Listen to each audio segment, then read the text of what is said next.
అత్యంత శక్తివంతమైన చైత్ర పౌర్ణమి. ఈ చైత్ర పౌర్ణమి రోజు కొన్ని ప్రాంతాల్లో హనుమాన్ జయంతిని జరుపుకుంటారు. ఇది ఆంజనేయుడి పుట్టినరోజుగా భక్తులు స్వామిని భక్తి శ్రద్ధలతో పూజిస్తారు.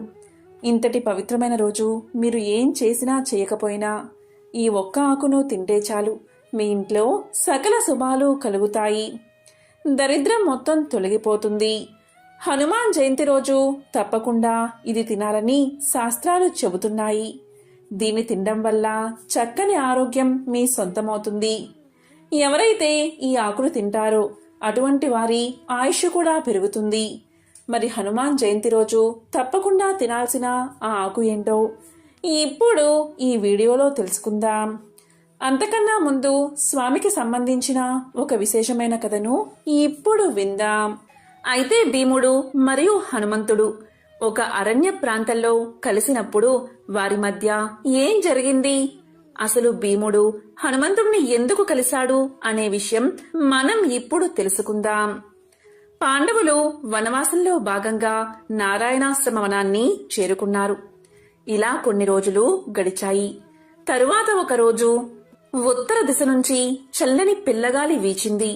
ఆ గాలితో పాటు దివ్య పరిమళం విరాజిమ్ముతున్న 1000 దళాలు కల పద్మం ఒకటి ద్రౌపది ఒళ్ళో పడింది. ఆమె ఆ పువ్వును చూసి మురిసిపోతూ భీముణ్ణి పిలిచి ఇలా పలికింది, స్వామి, ఈ పువ్వు ఎంతో అందంగా మంచి సువాసన్ని వెదజల్లుతుంది. ఈ చెట్టు యొక్క విత్తనం తీసుకువస్తే మన కామ్యక వనంలో పెంచుకుందామని చెబుతుంది. ద్రౌపది మాటలు విన్న భీమసేనుడు ఆమె కోరిక తీర్చడం కోసం ఆ పూల చెట్టు ఉన్న స్థలాన్ని వెతుకుతూ వెళ్లాడు. అలా వెళ్లి ఒక వనం చేరుకున్నాడు. ఆ వనంలో దారికి అడ్డంగా ఒక కోతి పడుకుని ఉంది. దాన్ని భయపెట్టి పారిపోయేటట్లు చేద్దామని భీముడు గట్టిగా అరిచాడు. అప్పుడు ఆ కోతి లేచి ఇలా పలికింది, నేను పడుకుని ఉన్నాను, నాకు ఆరోగ్యం బాగాలేదు. బుద్ధిమంతులు మృగాలను హింసించకూడదు. అయినా ఇది దేవతలు వెళ్లే మార్గం, మనుషులు ఈ దారిలో వెళ్లడం సాధ్యం కాదు. ఇక్కడి నుంచి తిరిగి వెళ్లిపో అని ఆ కోతి భీముడికి సమాధానం ఇచ్చింది. అప్పుడు భీముడు ఆ కోతి మాటలకు ఆగ్రహానికి గురై ఇలా పలికాడు, నువ్వెవరు నాకు చెప్పడానికి, నా మార్గానికి అడ్డురాకు, తప్పుకో ఇక్కడి నుండి అని పలికాడు. ఆ సమయంలో ఆ కోతి ఇలా పలికింది, చూడు, నేను ముసలిదాన్ని, లేవడానికి శక్తి లేదు, నువ్వు నా నుండి దాటివేసి వెళ్లిపో అంటుంది. ఆ మాటలు విన్న భీముడు ఇలా పలుకుతాడు, జంతువులను దాటి వెళ్లడానికి మా శాస్త్రం ఒప్పుకోదు, కాబట్టి దారి నుండి నువ్వు తప్పుకోవాల్సిందే అని కోపంగా ఆజ్ఞాపిస్తాడు. ఆ వానరం ఇలా పలుకుతుంది, అసలే ముసలిదాన్ని, పైగా ఒంట్లో కూడా అసలు శక్తి లేదు, దాటి వెళ్లడానికి శాస్త్రం ఒప్పుకోకపోతే దయచేసి నా తోకని కొంచెం జరిపి నీవు దారి చేసుకుని పొమ్మని సెలవిచ్చింది. ఆ మాటలు విన్న భీముడు కోతి తోకను జరపగా అది అస్సలు కదల్లేదు. అప్పుడు ఆయన బలాన్నంతా ఉపయోగించి జరిపినా కూడా కనీసం కొంచెం కూడా తోక జరగలేదు. దాంతో భీమసేనుడు ఇలా పలికాడు, స్వామి, మీకు నా నమస్కారం. అసలు మీరెవరు? సిద్ధులా, లేక దేవతలా, లేక గంధర్వులా? నన్ను క్షమించి మీ శిష్యుడిగా స్వీకరించండి అని వేడుకున్నాడు. సర్వలోకాలకు ప్రాణాధారమైన వాయుదేవుని పుత్రుణ్ణి నేను, హనుమంతుణ్ణి నేను అని చెప్పాడు. యక్షులు రాక్షసులు సంచరించే ఈ తోవలో నువ్వు వెళ్తే అపాయం వస్తుందని అడ్డగించాను. నీకు కావలసిన సౌగంధ వృక్షమదిగో అక్కడ కనిపిస్తుంది చూడు అంటూ భీమసేనుణ్ణి దగ్గరకు తీసుకున్నాడు హనుమంతుడు. ఈ విధంగా భీముడు హనుమంతుణ్ణి కలిసి ఆశీర్వాదం తీసుకుని సౌగంధ పుష్పాలతో తిరుగు ప్రయాణం అవుతాడు. ఎంతో విశేషమైన ఈ కథను విన్నా, చదివినా, చెప్పినా సకల శుభాలు కలుగుతాయి. రామాయణంలో సీతమ్మ తల్లిని రావణుడు అపహరించగా రామచంద్రుడు సీతమ్మ కోసం వెతకడం మొదలుపెట్టాడు. రాముడికి వెతకడంలో సాయపడుతున్న ఆంజనేయుడు అశోకవనం చేరుకున్నాడు. సీతమ్మ అక్కడే ఉందన్న విషయాన్ని గ్రహించి శ్రీరాముడితో చెప్పాలని బయలుదేరాడు. ఆ విధంగా వెళ్లేటప్పుడు సీతమ్మ తన ఆశీర్వాదాన్ని ఆంజనేయుడికి అందిస్తుంది. ఆ సమయంలో ఆ వనంలో ఉన్న పుష్పాలు ఆమె చేతికి అందవు. దాంతో పుష్పాలకు బదులుగా తమలపాకులు కోసి ఆంజనేయుడి తల మీద పెట్టి దీవిస్తుంది సీతమ్మ. అందుకే ఆంజనేయుడికి తమలపాకు ప్రీతి పాత్రమైనదని చెబుతూ ఉంటారు. అంతేకాదు, సీతమ్మ వద్ద నుంచి తిరిగి వెళ్తూ ఆకాశంలో పయనిస్తూ గట్టిగా హూంకరించాడు ఆంజనేయుడు. అది విన్న వానరులకు విషయం అర్థమైపోయింది. ఆంజనేయుడు ఖచ్చితంగా సీతమ్మ జాడ తెలుసుకుని వస్తున్నాడు అని అర్థం చేసుకున్న వానరులంతా 1000 కళ్ళతో ఆంజనేయుడు కోసం ఎదురుచూస్తారు. అతడు రాగానే తమలపాకు తీగలతో సన్మానం చేస్తారు. దాంతో ఆంజనేయుడు ఎంతో ఆనందంతో పొంగిపోతాడు. అందువల్లే ఆంజనేయుడికి తమలపాకుల మాలలు వేస్తే స్వామి పరమానందం చెంది దీవెన్లు కురిపిస్తాడని చెబుతూ ఉంటారు. కాబట్టి హనుమాన్ జయంతి రోజు అందరూ తమలపాకు మాలను కట్టి స్వామికి సమర్పించండి. ఇలా చేస్తే మీకున్న కష్టాలన్నీ తొలగిపోతాయి. ఆంజనేయ స్వామివారి అనుగ్రహంతో తరతరాలకు తరగని ఐశ్వర్యం వస్తుంది. అన్నీ శుభాలే జరుగుతాయి. హనుమాన్ జయంతి రోజు పొరపాటున కూడా కొన్ని పనులు చేయకూడదని పెద్దలు చెప్తూ ఉంటారు. ఈ రోజు పొరపాటున కూడా మాంసాహారాన్ని ఇంట్లో వండకూడదు, అలాగే తినకూడదు. అలాగే మగవారు మద్యపానం జోలికి వెళ్లకూడదు. అలాగే హనుమాన్ జయంతి రోజు ముల్లంగితో చేసిన పదార్థాలను అస్సలు తినకూడదు. ఇంట్లోని ఆడవారు ఈ రోజు ముల్లంగి మరియు మాంసంతో ఎటువంటి వంటలు చేయకూడదు. ఇక ఈ రోజంతా కూడా వీలైనంత ఎక్కువ సమయాన్ని దైవనామ స్మరణతో గడపాలి. భార్యాభర్తలు బ్రహ్మచర్యాన్ని పాటించాలి. కోపం తెచ్చుకోకూడదు, శాంతంగా ఉండాలి. అలాగే ఈ రోజు హనుమంతుడి ఆలయాన్ని దర్శిస్తే చాలా మంచిది. మీ పిల్లల్ని ఆంజనేయ స్వామివారి యొక్క గుడికి తీసుకువెళ్ళండి. అదేవిధంగా ఈరోజు స్వామి ఆలయాన్ని దర్శించే సమయంలో 5 ప్రదక్షిణలు చేయండి. హనుమాన్ జయంతి రోజు తప్పకుండా ఏ ఆకును తినాలి అంటే అదే తమలపాకు. తమలపాకు అంటే ఆంజనేయుడికి చాలా ఇష్టం. హనుమాన్ జయంతి రోజు ఈ ఆకును తినడం వల్ల ఆయుష్ పెరుగుతుంది, సకల రోగాలు తొలగిపోతాయి, హనుమంతుడి సంపూర్ణ అనుగ్రహం కలుగుతుంది. తమలపాకును ఔషధంగా ఉపయోగిస్తారు. ఏ ఇంట్లో అయితే తమలపాకు చెట్టు ఉంటుందో ఆ ఇంట్లో శనీశ్వరుడికి తావు ఉండదు అని పండితులు చెబుతున్నారు. తమలపాకు మన ఇంట్లో ఉంటే మన కష్టాలన్నీ తొలగిపోతాయట. మనకు అదృష్టం కలిగి పట్టిందల్లా బంగారమే అవుతుందట. మరి ఎంతో విశిష్టమైన ప్రాముఖ్యత కలిగిన తమలపాకు తీగ చెట్టు గురించి ఇప్పుడు ఈ వీడియోలో తెలుసుకుందాం. విన్నంతనే సకల శుభాలను కలగజేసే కథను కూడా ఇప్పుడు తెలుసుకుందాం. తమలపాకు తీగ చెట్టు ఇది మనందరికీ తెలిసిందే. చాలా మంది ఈ చెట్టును ఇంట్లో కూడా పెంచుకుంటూ ఉంటారు. తమలపాకును తాంబూలంగా చేసి తినేవారు కూడా చాలా మందే ఉంటారు. దీనిని నాగవల్లి అని కూడా అంటారు. మరి ఎంతో విశిష్టత ప్రాముఖ్యతను కలిగిన తమలపాకు తీగ చెట్టు గురించి ఇప్పుడు ఈ వీడియోలో తెలుసుకుందాం. విన్నంతనే సకల శుభాలను కలిగించే కథను కూడా ఇప్పుడు తెలుసుకుందాం. సీతాదేవిని రావణుడు అపహరించిన తర్వాత రాముడు సీతాదేవి కోసం అన్వేషణ మొదలుపెట్టాడు. రాముడి అన్వేషణలో సహాయపడుతున్న హనుమంతుడు అశోకవనానికి వెళతాడు. అక్కడ్నుంచి తిరిగి బయలుదేరే సమయంలో ఆంజనేయుణ్ణి ఆశీర్వదించే ప్రయత్నం చేస్తుంది సీతాదేవి. అక్కడ చుట్టుపక్కల ఎక్కడా కూడా సీతమ్మకి పుష్పాలు దొరకకపోవడంతో పుష్పాలకు బదులుగా తమలపాకు కోసి ఆంజనేయుడి తల మీద పెట్టి దీవిస్తుంది. ఆ ఆనందంలో కిష్కిందకు వెళ్లిన తర్వాత కూడా వానరులంతా తమలపాకు తీగలతో సన్మానం చేస్తారు ఆంజనేయుడికి. అప్పట్నుంచి తమలపాకులతో పూజిస్తే కోరిన వరాలు తీరతాయని ఒక నమ్మకం. ఒకసారి సీతాదేవి అందించే తమలపాకుల చిలకల్ని సేవిస్తున్న శ్రీరాముడి దగ్గరకు వచ్చిన ఆంజనేయుడు, మీ నోరు ఇంత ఎర్రగా ఉందేంటి అని అడుగుతాడు శ్రీరాముణ్ణి. అప్పుడు రాముడు, తమలపాకులు తింటే నోరు ఎర్రగా అవుతుంది, ఆరోగ్యానికి కూడా చాలా మంచిదని చెప్పాడట. వెంటనే ఆంజనేయుడు అక్కడి నుండి వెళ్లిపోయి కొద్దిసేపటి తర్వాత తమలపాకులు ఒళ్లంతా కట్టుకుని గెంతులు వేస్తూ సంతోషంగా వచ్చాట. ఆంజనేయ స్వామి రుద్ర సంభూతుడు. రుద్రుడు ఆగ్రహానికి ప్రతిరూపము అయితే తమలపాకులు శాంతినిస్తాయి. అందుకే తమలపాకులతో ప్రత్యేకంగా ఆంజనేయుని పూజించడం వల్ల మనసు ప్రశాంతంగా ఉంటుందని పురాణాలు చెబుతున్నాయి. తమలపాకులకు మరో పేరు నాగవల్లి దళాలు. అందుకే నాగదోష శాంతికి కూడా తమలపాకులను ఉపయోగిస్తారు. స్కాంద పురాణం ప్రకారం క్షీరసాగర మదనంలో వెలువడిన అనేక అపురూపమైన వస్తువులలో తమలపాకు కూడా ఒకటి.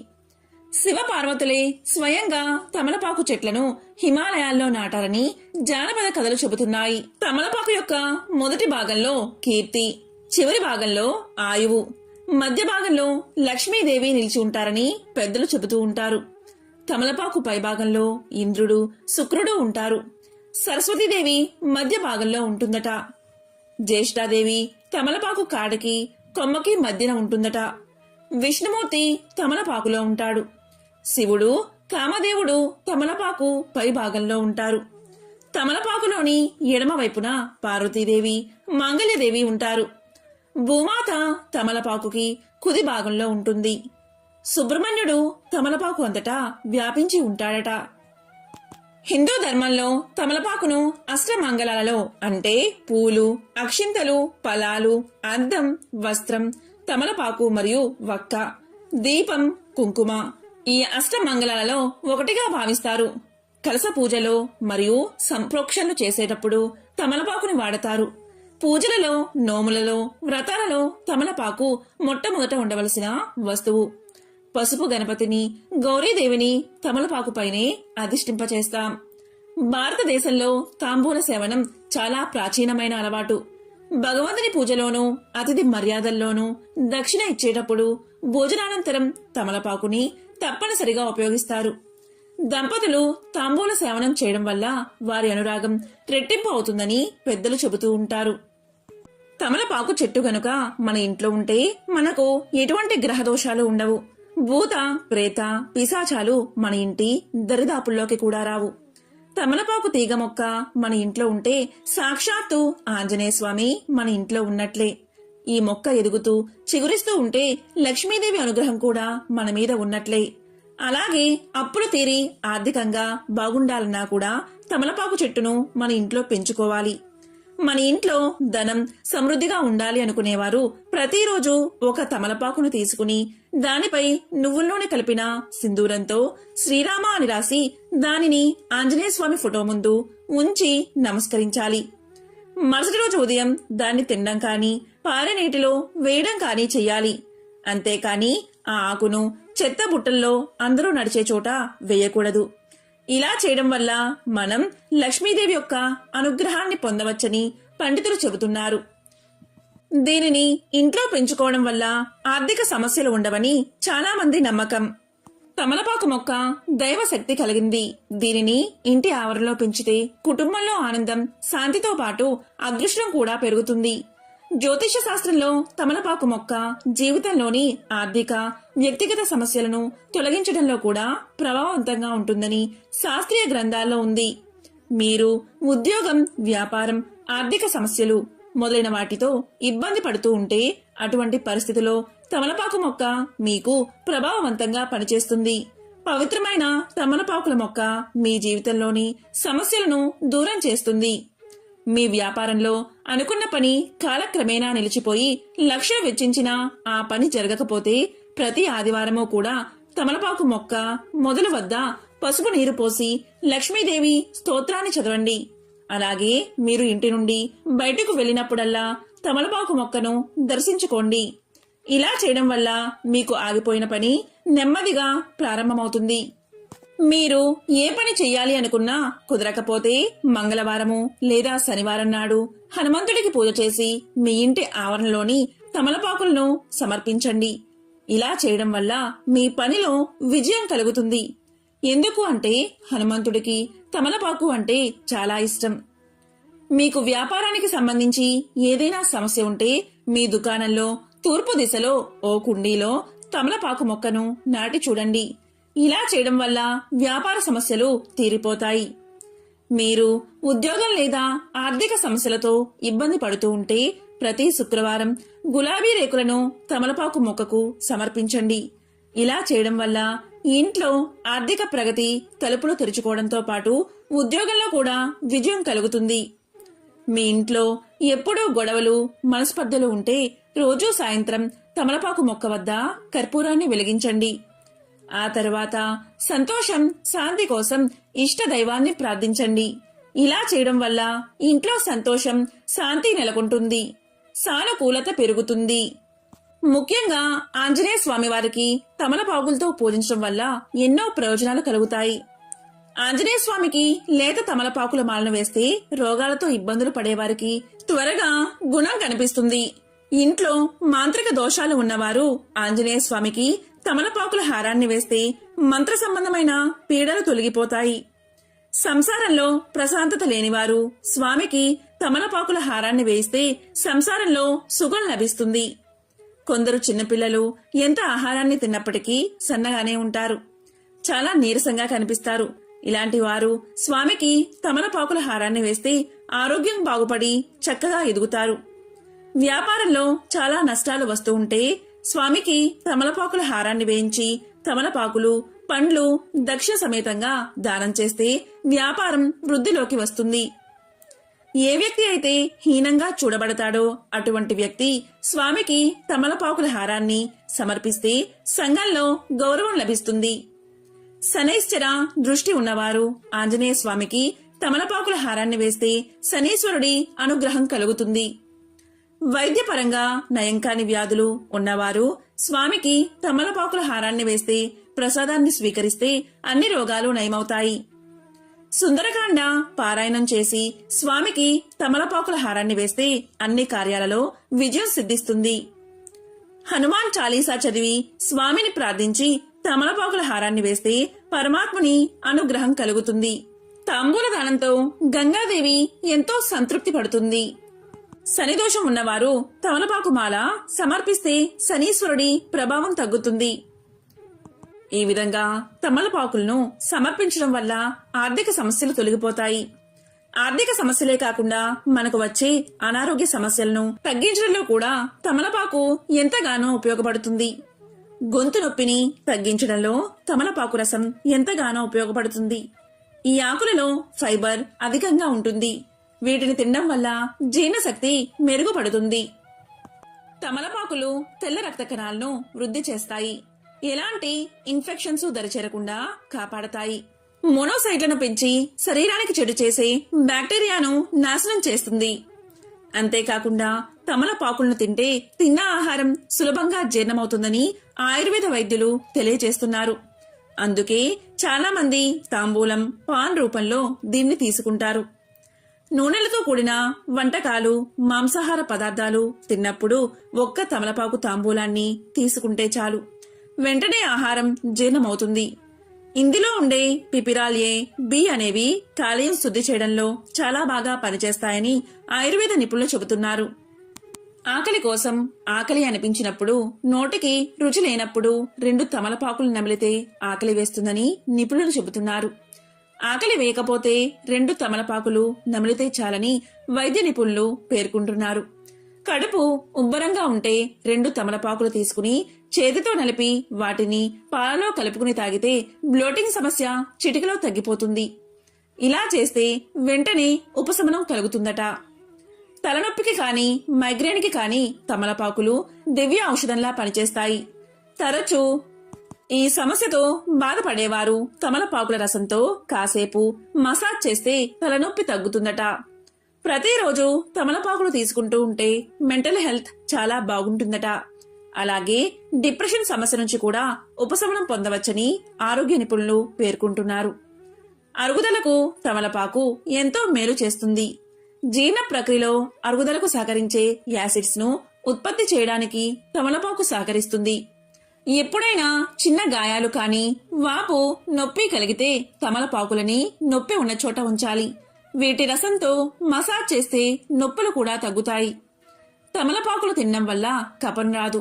రోజు తమలపాకులను తినడం ద్వారా దగ్గు, జలుబు సమస్యలకు కళ్ళెం వేయవచ్చు. చిగుళ్లలో మంటను నిరోధించడానికి కూడా ఇవి బాగా పనిచేస్తాయి. తమలపాకులో శరీరానికి వేడి చేసే గుణాలు ఉంటాయి కాబట్టి వేసవిలో వీటిని తినకపోవడం చాలా మంచిది. కిడ్నీ రాళ్ల సమస్య తగ్గాలి అంటే పరగడుపున తమలపాకులు నమిలి మింగాలి. తమలపాకుల రసం తరచూ తీసుకుంటే ముఖంపైన ఉండే మచ్చలు, మొటిమలు, ముడతలు తగ్గి యవ్వనంగా ఉంటారు. తమలపాకు రసంలో నిమ్మరసం కలిపి పరగడుపున తాగితే షుగర్ లెవెల్స్ కంట్రోల్లో ఉంటుందట. తమలపాకు పేస్ట్ ను తలకు పట్టించుకుని 2-3 గంటల తర్వాత తల స్నానం చేస్తే చుండ్రు సమస్య నుంచి విముక్తి లభిస్తుందట. తాంబూలం తీసుకోవడం వల్ల క్యాన్సర్ వచ్చే ప్రమాదం కూడా తగ్గుతుంది. ఆయుర్వేద పరంగా అలాగే ఆధ్యాత్మిక పరంగా ఎన్నో ప్రాముఖ్యతలు, విశిష్టతలు కలిగిన తమలపాకు తీగ చెట్టు గురించి వింటే చాలు లక్ష్మీదేవి యొక్క అనుగ్రహం తప్పకుండా మీకు కలుగుతుంది. అలాగే ఆంజనేయ స్వామి ఎల్లవేళలా మిమ్మల్ని కాపాడుతాడు. ఓం శ్రీ మాత్రే నమః.